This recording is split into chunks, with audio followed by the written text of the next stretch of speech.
Bismillahirrahmanirrahim. Assalamualaikum warahmatullahi wabarakatuh. A'udzubillahi minasyaitonirrajim. Bismillahirrahmanirrahim.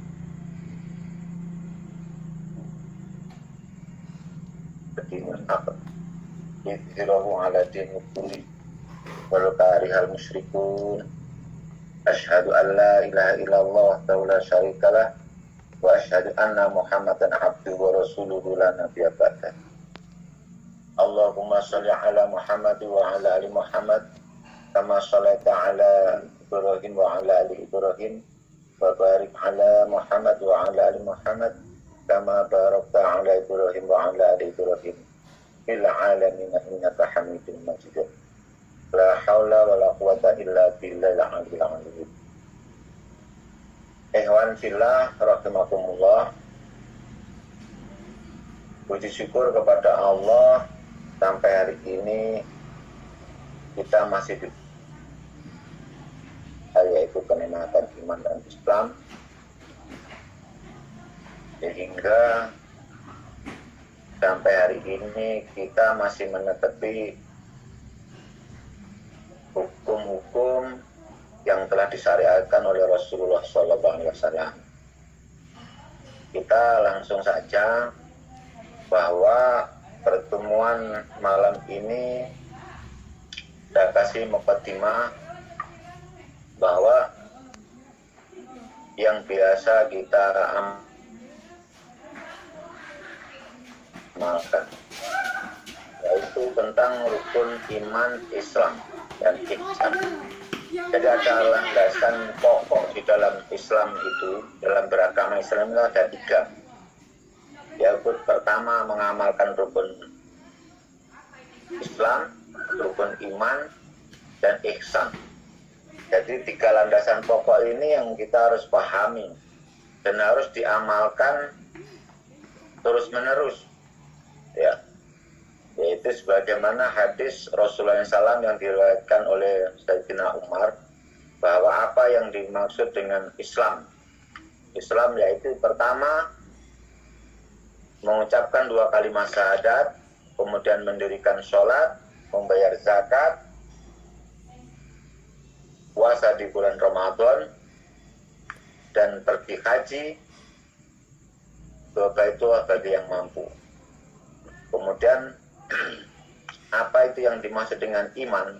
Iman adalah percaya kepada Allah, amantu billahi wa malaikati, dan iman kepada malaikatnya, wa kutubi, dan iman kepada kitab-kitabnya.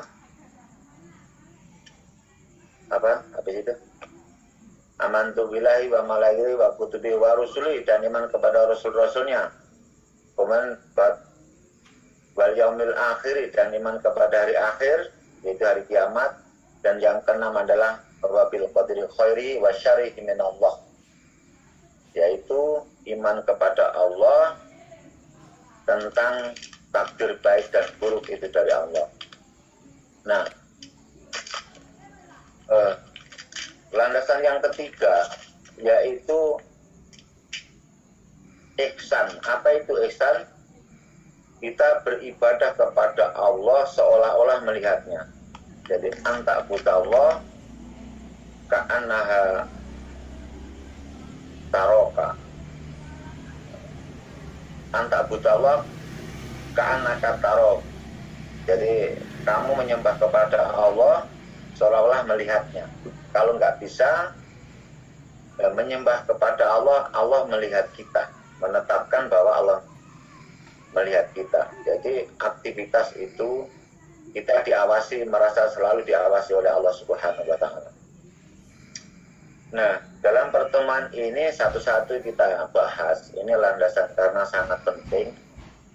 Jadi tidak ada perintah kecuali kita mengerti. Yang perlu kita pahami, yaitu tidak ada kita disuruh sesuatu kecuali kita mengerti disuruh apa. Contohnya begini, wa ma khalaqtul jinna wal insa illa liya'budun. Allah menciptakan jin dan manusia kecuali hanya beribadah. Nah, kita ditugasi beribadah menyembah kepada Allah. Itu berarti kita harus paham siapa itu yang disembah dan bagaimana cara menyembah, terutama. Nah, landasan itu disimpulkan di dalam hadis Rasulullah SAW yang seperti yang saya bacakan tadi. Kalau rukun Islam itu, yang kita harus pahami, rukun Islam itu adalah perkara yang dilaksanakan secara zahiriyah. Itu amalan-amalan syariat zahir. Sedangkan rukun iman itu adalah kan lebih sesat jalannya. Artinya apa? Yang di sini yang dimaksud buta adalah buta mata hatinya. Jadi kalau mata hati kita di dunia ini buta, maka di akhirat nanti akan lebih buta karena tidak tahu siapa yang disembah. Begitu. Nah, maka Rasulullah SAW itu mendapatkan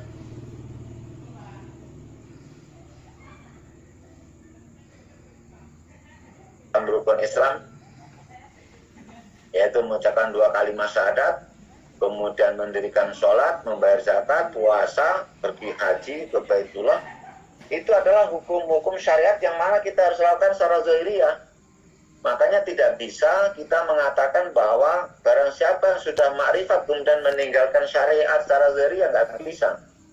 Maka harus seiring. Begitu juga ibaratnya kalau kita ini rukun Islam itu ibaratnya kulitnya,